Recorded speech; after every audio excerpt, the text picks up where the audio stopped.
মুসা আলাইহিস সালাতু ওয়াস সালামকে একটা লাঠি দিয়েছিলেন। হযরত মুসা আলাইহিস সালাতু ওয়াস সালামের কাছে একটা লাঠি আসছিল। লাঠিটা আসছে কিভাবে? ওনার শ্বশুর হযরত শুআয়ব আলাইহিস সালামের কাছে। শুআয়ব আলাইহিস সালামের কাছে আসছে হযরত আদম আলাইহিস সালাতু ওয়াস সালাম থেকে বংশানুক্রমে ধারাবাহিকভাবে ওনার কাছে এসে এই আমানত সুরক্ষিত ছিল। হযরত আদম আলাইহিস সালামের কাছে দিয়েছে কি আল্লাহ তাআলা জান্নাতের থেকে পাঠিয়েছেন। ওই জান্নাতি ওই লাঠিটা হযরত মুসা আলাইহিস সালাতু ওয়াস সালামের কাছে হযরত শুআয়বের কাছ থেকে আসছে। কিভাবে আসছিল গত সপ্তাহে বলছি। উনি যখন মাদায়েনের মধ্যে গেলেন এবং হযরত শুআয়ব আলাইহিস সালামের এখানে 10 বছর থাকার চুক্তিতে আবদ্ধ হইলেন। তো হযরত শুআয়ব আলাইহিস সালামের এক মেয়ে ওনার কাছে বিবাহ দিয়েছেন। বিবাহ দেওয়ার পরে বলছে যে তোমার তো এখন আর কোনো গতি নাই, আমার এখানে থাকবে, আর বিবির মহরানা কেমনে পরিশোধ করবে? 10 বছর 8 বছর আমার গরু ছাগল এগুলি চড়াইবে, এটার যে পারিশ্রমিক আসবে ওইটা আমার স্ত্রীকে, আমার মেয়েকে তোমার স্ত্রীকে দিয়ে দিবে। 8 বছর কাজ করার চুক্তিতে আমি আবদ্ধ হয়েছি। এগ্রিমেন্ট হলো 8 বছর। ফাইন আতমামতা আশরান, আর যদি তুমি 10 বছর পূর্ণ করে যাও তাহলে এটা তো অনেক ভালো হবে। বকরি চড়াইবার জন্য লাঠি লাগবে, লাঠি করতে গিয়ে দিব। তো বলছে যে বাবা ঘরের মধ্যে গিয়ে দেখো আমার কাছে পূর্ববর্তী আম্বিয়া আলাইহিস সালাতু ওয়াস সালামের আমানত স্মৃতি হিসাবে কতগুলি লাঠি আছে, ওই লাঠি একটা তুমি এখান থেকে নিয়ে যাও। আর একটা লাঠি আছে একটু বাঁকা ধারা, এটা নিও। উনি ঢুকলেন, ঢুকিয়া দেখলেন সবগুলি লাঠি বরফ করে। হযরত মুসা আলাইহিস সালাম তো শুধু নবী ছিলেন না, জলিলুল কদর নবী ছিলেন, পাওয়ারফুল নবী ছিলেন। একজন হলো সাধারণ মন্ত্রী, আর একজন একদম ক্যাবিনেট মন্ত্রী, হলে তার পাওয়ার অনেক বেশি না। তো রাসূলদের মধ্যে হযরত মুসা আলাইহিস সালাতু ওয়াস সালাম উলুল আযম, পাওয়ারফুল রাসূল ছিলেন। তো তার দৃষ্টিটাও তো ঠিক এমন। আমার দেশের একজন মুরব্বী বলতেন 750 লেবারের যে মগজ হয় এদেরকে যারা চালায় ওই আর যে লিডারের মগজের 1 পোয়া মগজ হইল 750 লেবার। কারণ লেবারের মাথা যদি এত ভালোই হইত তো তাইলে সে আর লেবার থাকতো না, সে লিডার হইত। যারে আল্লাহ যে হালে রাখবা সে হালে রাখে। সে তাদের চিন্তাটা এত প্রসার না, চিন্তার ব্যক্তি এদের মধ্যে নাই। দূরে দেখতে চায় না। গরিব মানুষ সবচেয়ে বড় গরিব হল মেধার দিক থেকে, এরা দূরে চিন্তা করতে পারে না। তো যাই হোক, হযরত মুসা আলাইহিস সালাম তো সাধারণ ব্যক্তি না, সাধারণ নবীও না, সাধারণ রাসূলও না, বরং রাসূলদের মধ্যে 5 জন রাসূলকে আল্লাহ তাআলা উলুল আযম বিশেষ ডিগ্রি প্রাপ্ত রাসূল হিসেবে আখ্যায়িত করেছেন। এর মধ্যে একজন মুসা আলাইহিস সালাম। উনি তো দৃষ্টি দিয়েছেন দিয়া মানিকে মানিক ছিলেন। অনেক চকচক লাঠি আছে, কিন্তু এই লাঠি ওইগুলি না নিয়া উনি বাঁকা বেড়াতে লাঠি বলছেন তো আমি এটা পছন্দ করছি। উনি বলেন কেন আইনা না, এটা দেওয়া দিত কোন নিলে আমি নিল। পরে শ্বশুর জামাইয়ের বিতর্কে লিপ্ত হয়েছে। আল্লাহ তাআলা মীমাংসার জন্য হযরত জিবরীলকে পাঠাইলেন। হযরত জিবরীল এসে বললেন যে লাঠিটা 2 জনের মাঝখানে রেখে দেন। আল্লাহর হুকুমে লাঠি চলে মামুর। যে ব্যক্তি এই লাঠির ওয়ারিস উত্তরাধিকারী সেই ব্যক্তির হাত লাগলেই এই লাঠি তার হাতে চলে আসবে। আর যদি যার উত্তরাধিকারীর মধ্যে এটা আসবে না, সে যদি সারা জগতের মানুষ নিয়ে টানাটানি করে এই লাঠি উঠবে। হযরত শুআয়ব আলাইহিস সালাম একদিকে মুসা আলাইহিস সালাম।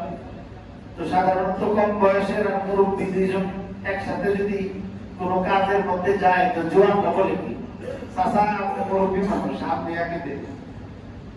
ইফতার করতে লইছেন, শরবত নিয়ে বইছেন, তো জবাবটা আগে কি করছে? চাচা আপনি আগে খান। আবার বলতে না আমরা তো সারাদিন খেয়েছি, আমরা আগে কি জিনিস খাইছি, কত প্রিয় খাঁটি জিনিস, এটা তো তোমরা দেখছো নাকি? আমাদের মনে চলে দেখি আছে, একটা সিট দিলে আমি আগে ধরত বেরোবো, এই আলাপ সালাপ মুরব্বীরা করে। তো হযরত সোহাইব আলাইহিস সালাম বলেছে যে বাবা আপনি মুরব্বী মানুষ, আপনি লাঠিটা উঠান দেখি। উনি তো ধরছে ধরে বিসমিল্লাহ কে টানতেছে, কিন্তু লাঠি তো আর ওঠে না। এবার হযরত মুসা আলাইহিস সালামকে বলছে যে আপনি ওঠান। হযরত মুসা আলাইহিস সালাম লাঠির মধ্যে ওনার পবিত্র হাতের ছোঁয়া লাগাইবার সাথে সাথে লাঠি এসে আল্লাহ ফাইসলা, কারণ এটা সাধারণ লাঠি না, এই লাঠি দিয়ে আল্লাহ অনেক কাজ করে। আল্লাহ সামনে আরো কাজ করাইবেন হযরত মুসা আলাইহিস সালামকে দিয়ে। আল্লাহ তাআলা এই লাঠি সম্পর্কে সূরা তাহার মধ্যে আলোচনা করছেন। আল্লাহ বলছেন ওয়ামা তিলকা বিয়ামিনিকা ইয়া মূসা, মূসা তোমার হাতে এটা কি? قال هي عصاي أتوكأ عليها وأهش بها على غنمي ولي فيها مآرب أخرى. قال هي عصاي أتوكأ عليها وأهش بها على غنمي ولي فيها مآرب أخرى. الله এই লাঠিটা হলো, এটা আমার হাতে একটা লাঠি, ওই লাঠি আদম বলে যেটা আপনি দিয়েছেন, কি করো বলে বলেন আতাওয়াক্কাউ আলাইহা, চেয়ার নাই, গতি নাই, কিছু নাই, ক্লান্তি অনুভব হইলে আমি যখন এই লাঠিটার মধ্যে হাত রাখি তখন এটা আমার চেয়ারের কাম দেয়।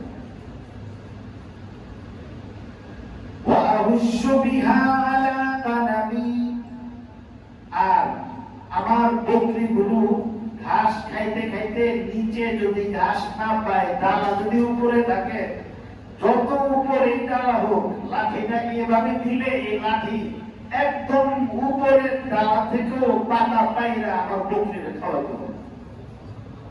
স্বাভাবিক না,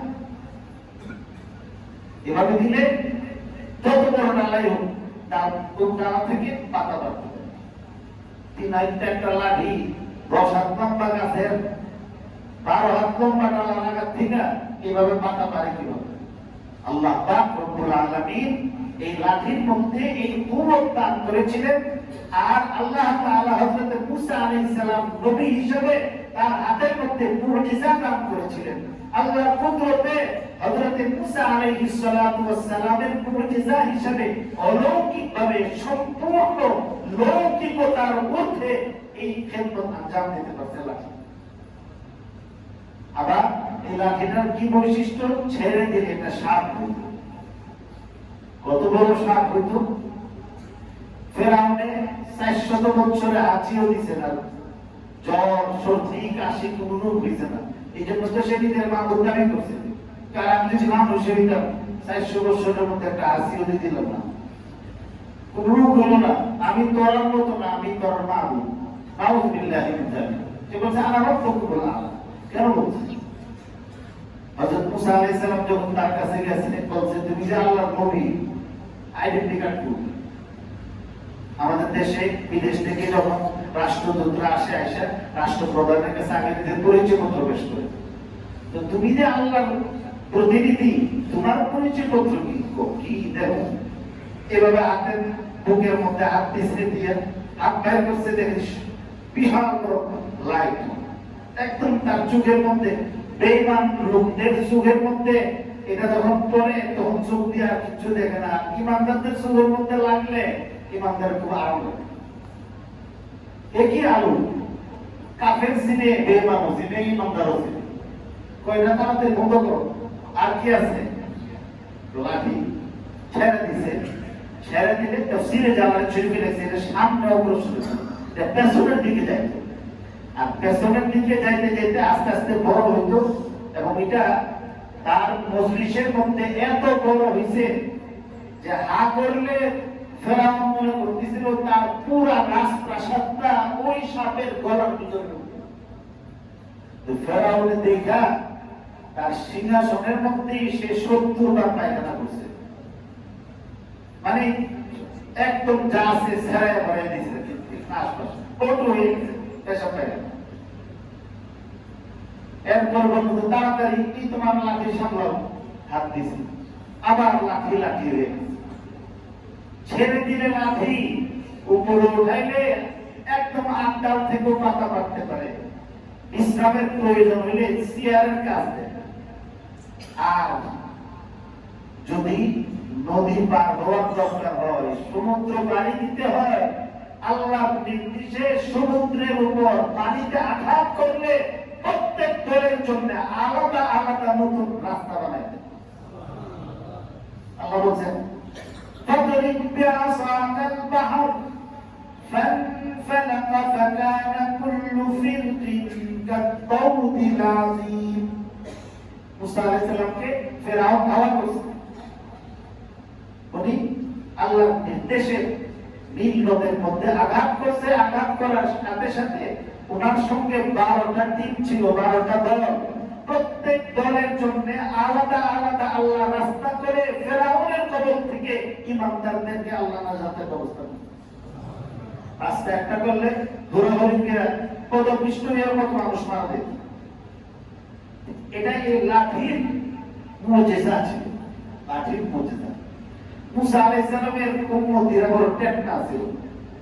যত নবী আছে সমস্ত নবীদের মধ্যে দুষ্ট প্রকৃতির উম্মতি ছিল মুসা আলাইহিস সালামের উম্মতি, বনি ইসরাইল। এবং আল্লাহর পক্ষ থেকে এরা বেশি নিয়ামত পেয়েছে।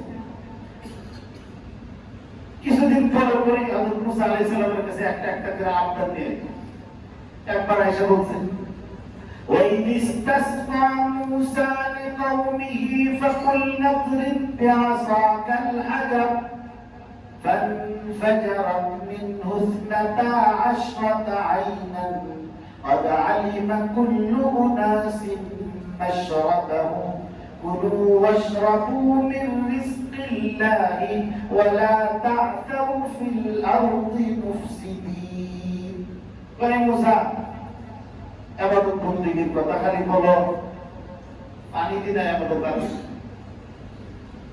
গবাদি পশুর পানি লাগবো, আমাদের নিজেদের মিষ্টি পানির দরকার আছে, পানির ব্যবস্থা করো।